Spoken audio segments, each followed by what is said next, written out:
Owner की तेज आवाज सुन कार्तिक ने राहुल का शर्ट का कॉलर छोड़ दिया और चुपचाप खड़ा हो गया। राहुल ने नाराजगी से ओनर से कहा, मैं कब से आपके इस बार में आता हूं और जब भी आता हूं लाखों के एक्सपेंसिव बियर और स्कॉच ही ऑर्डर करता हूं, लेकिन इसके बदले मेरे साथ ये सुलूक हुआ। आपके इस बदतमीज 2 कौड़ी के वेटर ने मुझ पर हाथ उठाया। मैं ये बदतमीजी बिल्कुल बर्दाश्त नहीं करूंगा। अब भी पुलिस को कॉल करता हूं, सब के सब जेल जाओगे। ये बोलकर राहुल ने गुस्से से अपने पॉकेट से मोबाइल निकाला। पुलिस का नाम सुनते ही ओनर ने राहुल से गिड़गिड़ाते हुए कहा, सर मैं जानता हूं इससे बहुत बड़ी गलती हो गई है, पर आपसे रिक्वेस्ट है प्लीज आप पुलिस को रहने दें, प्लीज इसकी गलती माफ कर दें सर, ये अभी आपसे सॉरी बोलेगा। ये बात सुनते ही राहुल कार्तिक की ओर देखकर तिरछी स्माइल देने लगा। नील ने ऑनर से कहा, सर कार्तिक की कोई गलती नहीं थी। इस राहुल ने अपनी खुन्नस निकालने के लिए इस पर स्कॉच की पूरी बोतल पलटा दी और फिर झगड़ा शुरू हुआ था।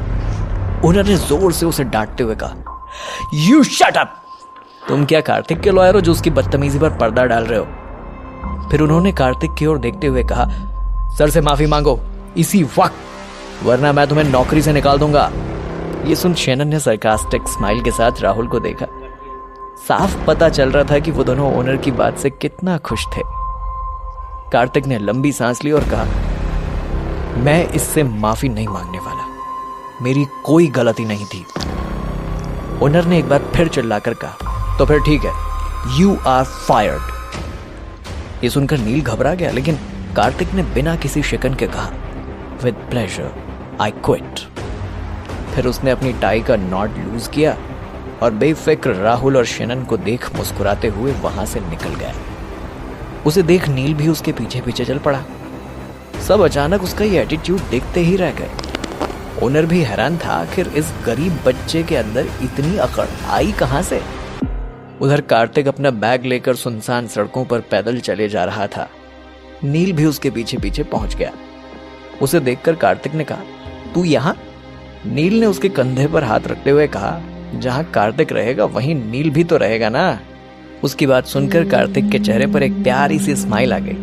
फिर वो थोड़ा सा उदास होते हुए बोला, तुझे अपनी जॉब नहीं छोड़नी चाहिए थी। नील बोला, अरे तू वो सारी बातें छोड़, ये बता आगे क्या करना है। कार्तिक रोड के फुटपाथ पर लगी बेंच पर जाकर बैठ गया। अपने पॉकेट से मोबाइल निकालकर उसने दूसरा सिम चालू किया, जिसे उसने लगभग 6 साल पहले बंद कर दिया था।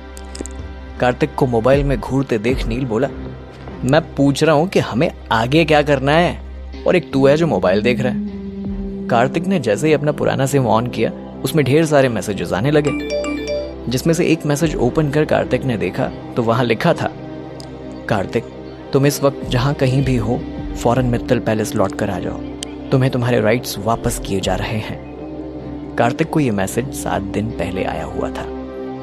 मैसेज पढ़कर कार्तिक हैरान हो गया, लेकिन ये राइट्स तो मुझे मिलने में अभी वक्त था, फिर अभी से? एक पल के लिए तो वो ये भी भूल गया कि इस समय नील भी उसके साथ है। कार्तिक की हल्की हल्की आवाज सुन नील ने अजीब सा फेस एक्सप्रेशन देकर कहा, कार्तिक तुझे फिर से दौरे पड़ने शुरू हो गए या हमारे खाने के लाले पड़े हुए हो और एक तू है कि? कार्तिक के चेहरे पर एक अलग लेवल का कॉन्फिडेंस झलक रहा था। अचानक उसने वहां से टैक्सी को बुलाया और उसमें चढ़ने लगा। कार्तिक को देखकर थोड़ा परेशान और कंफ्यूज नील भी उसके साथ फटाफट टैक्सी में बैठ गया। अबे यार अब तो बता दे कहां जा रहे हैं? कार्तिक ने फाइनली उसकी ओर स्माइल कर कहा, बस देखते जा, अपना टाइम आ गया। और आंखें बंद कर टैक्सी की सीट पर आराम से टेक लेकर बैठ गया। उसकी बंद आंखों के सामने धुंधली सी तस्वीर घूमने लगी। कार्तिक मित्तल फैमिली का असली वारिस नहीं है, इसलिए तुम कितना भी कह लो, उसे 7 साल अपनी पहचान छिपा कर रखनी ही होगी। अगर इस शर्त में वो कामयाब हुआ तभी उसे अपना हक मिलेगा। किसी की भारी सी आवाज आई, पर आप मेरे बच्चे को ऐसे कैसे भेज सकते हैं? खुद से अलग कैसे कर सकते हैं? इसमें उसकी क्या गलती है कि वो इस घर का नहीं? उसे तो मैं लेकर आई थी। आपको भी ये बात पहले से पता थी तो आपने पहले मना क्यों नहीं किया? आप इस बच्चे के साथ मुझे भी सजा दे रहे हैं। कार्तिक की मां ने रोते हुए कहा, जो कह दिया सो कह दिया। अगर इस घर के लायक बनना है तो उसे इस दौर से गुजरना ही पड़ेगा। हम एक बच्चे के चलते इस महल के नाम पर आंच नहीं आने देंगे। सालों और पीढ़ियों की मेहनत है, इसके लायक बनना पड़ता है। ये आप ठीक नहीं कर रहे ठीक। कोई तो रोक लो, मेरे बच्चे को मत ले जाओ, ये मैं नहीं होने दूंगी।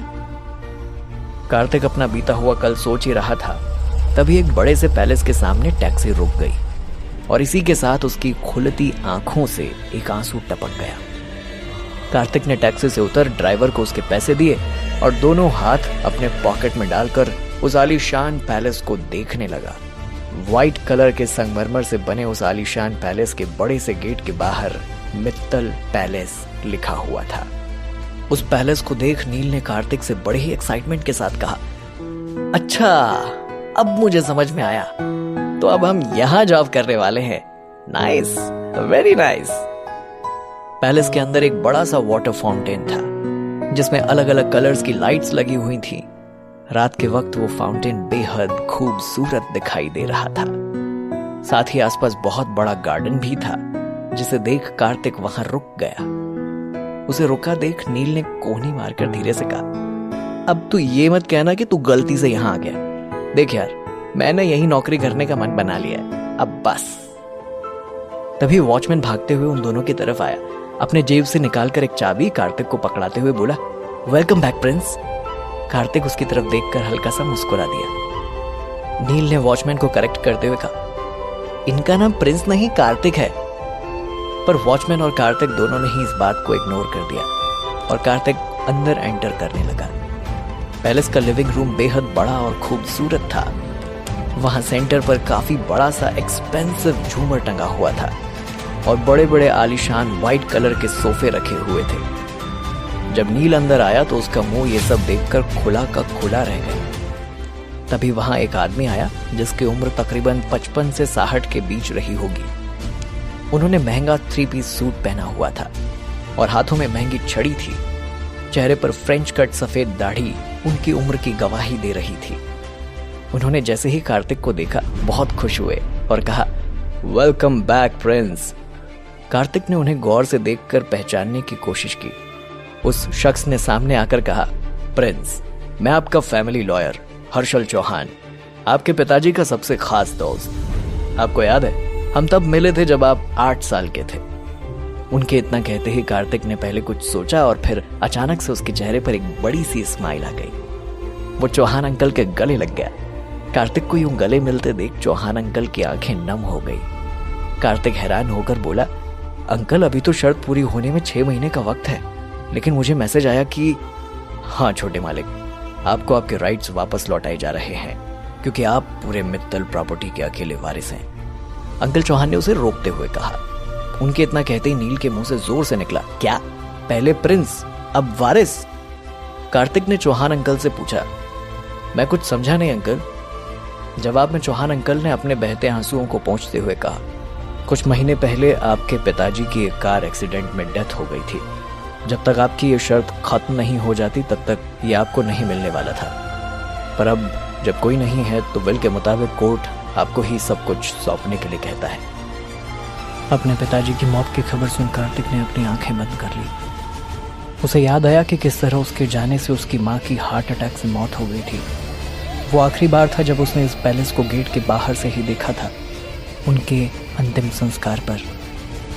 वो अपने पिताजी की अकड़ और उनकी शर्त जानकर कभी लौट कर आने वाला नहीं था, लेकिन माँ की मौत के बाद उसने खुद को समझाया और ठाना कि वो अपनी माँ की अंतिम इच्छा जरूर पूरी करेगा। वो वापस इस घर का वारिस बनने जरूर आएगा, जैसा उसकी माँ चाहती थी। चौहान अंकल ने कहा, मैं जानता हूं कि आपके पिताजी ने हमेशा आपसे सौतेला बर्ताव किया, यहाँ तक कि आपको अकेला भी छोड़ दिया। ये सब जानकर भी आप यहाँ उनकी मौत का दुख मना रहे हैं। इससे ज्यादा उन्हें कुछ और नहीं चाहिए। मुझे हमेशा ही आप पर भरोसा था कि आप इस वसीयत को संभालने जरूर आएंगे। कार्तिक ने मानो अपना दुख एक सांस में दबा लिया। वो जानता था कि किसी के जाने पर उसको कोसने का कोई मतलब नहीं। उसने अपनी आंखें खोली। उसने एक और गहरी सांस लेते हुए चौहान अंकल से पूछा, अंकल मुझे आगे क्या करना होगा?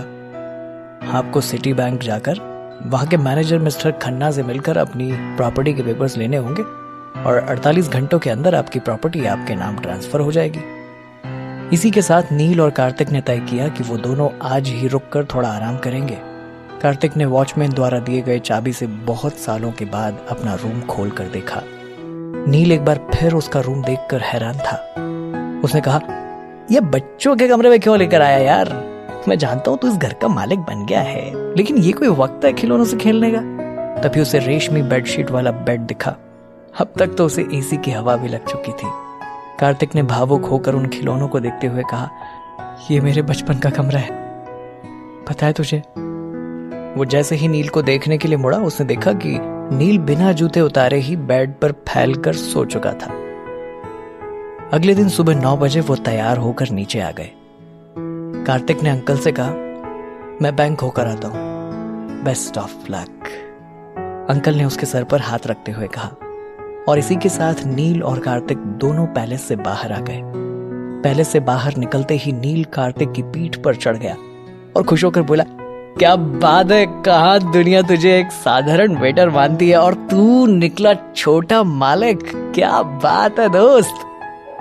कार्तिक ने मुस्कुराते हुए कहा, अब बस भी कर। कुछ देर के बाद सिंडिकेट बैंक पहुंच गए। उनके आते ही रिसेप्शनिस्ट ने उनसे पूछा, sir how can I help you? Kartik ने कहा, मुझे यहाँ मैनेजर मिस्टर खन्ना से मिलना है।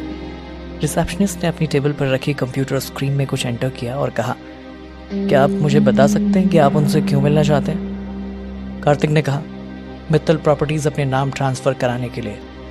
रिसेप्शनिस्ट ने एक्सप्रेशनलेस फेस के साथ कहा, क्या आप मेरे साथ मजाक कर रहे हैं? कार्तिक ने नहीं में सर हिलाया और कहा, आप प्लीज मेरा टाइम वेस्ट मत कीजिए, थोड़ा अर्जेंट है। रिसेप्शनिस्ट गुस्से में खड़ी हुई।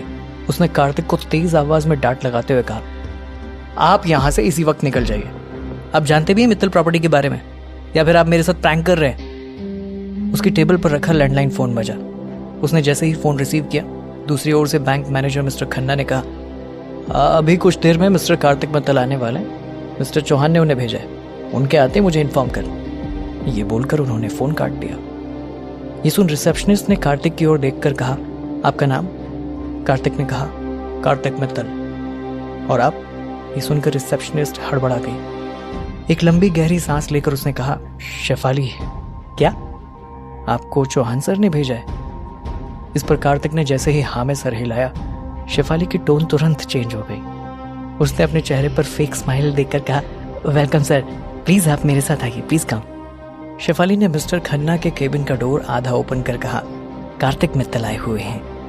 कार्तिक का नाम सुनकर मैनेजर अपनी सीट से उठ खड़ा हो गया और शेफाली से बोला, इडियट, मैंने तुमसे कहा था ना कि जैसे ही वो बैंक पहुंचे मुझे इन्फॉर्म करना, मैं खुद इन्हें वेलकम करने आ जाता। अरे सर आइए ना, अंदर आइए, बैठिए। शेफाली चुपचाप सर नीचे कर खड़ी रही। बैंक मैनेजर ने गुस्से से कहा, अब यहाँ खड़ी होकर मेरा मुंह क्या देख रही हो? जाओ जल्दी से स्पेशल चाय लेकर आओ। शेफाली ने जाते जाते धीरे से कार्तिक से कहा, आई एम सॉरी, मैंने आपको पहचाना नहीं था।